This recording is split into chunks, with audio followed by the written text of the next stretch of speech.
Avant de continuer, abonne-toi à Eben Media TV et partage aussi la vidéo. N'oublie pas de liker et de laisser ton point de vue en commentaire. L'attaque des Palestiniens du Hamas contre Israël continue de secouer les sphères mondiales. Alors que Jérusalem commence des ripostes militaires, la Palestine a déjà clairement gagné, peu importe la suite du conflit.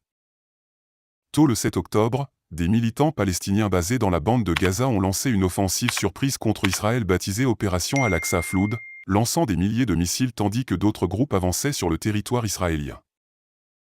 Cette attaque a pris de court les forces israéliennes, qui ont été prises au dépourvu par l'ampleur et la coordination de l'offensive.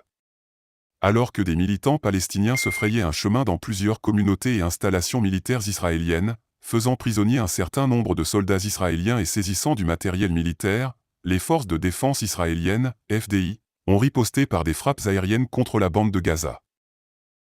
Les affrontements ont entraîné une augmentation du nombre de victimes des deux côtés, et le Premier ministre israélien Benjamin Netanyahou a publiquement déclaré que son pays était en guerre. Il a promis de chasser les forces du Hamas des territoires qu'elles ont infiltrés lors de cette attaque.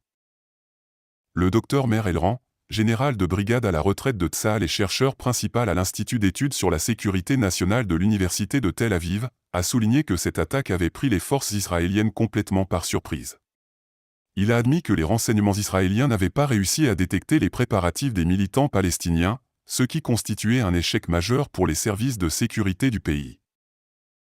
Le docteur Elran a souligné que cette attaque planifiée et préméditée démontrait la possibilité d'événements imprévisibles au Moyen-Orient. Il a appelé à une enquête approfondie pour comprendre les raisons de cet échec et tirer des leçons pour l'avenir. Le docteur Simon Tsipi, expert en sécurité nationale, en sciences politiques et en relations internationales, a également souligné les graves lacunes de l'agence de sécurité israélienne, ISA. Il a noté que les attaques simultanées menées par les militants palestiniens sur différents fronts étaient une nouvelle tactique inquiétante. Alors qu'auparavant, quelques militants avaient réussi à infiltrer le territoire israélien, cette fois-ci, les attaques étaient multiples et coordonnées, mettant en évidence les failles de la sécurité intérieure israélienne. La situation actuelle dans la région est extrêmement tendue, avec une escalade des violences et des pertes de vies humaines. Alors que les combats se poursuivent et que les négociations diplomatiques s'intensifient, la communauté internationale surveille de près l'évolution de la situation. Les conséquences de cette offensive surprise auront un impact durable sur la région, et il est essentiel de travailler vers une résolution pacifique pour mettre fin à la violence et rétablir la stabilité.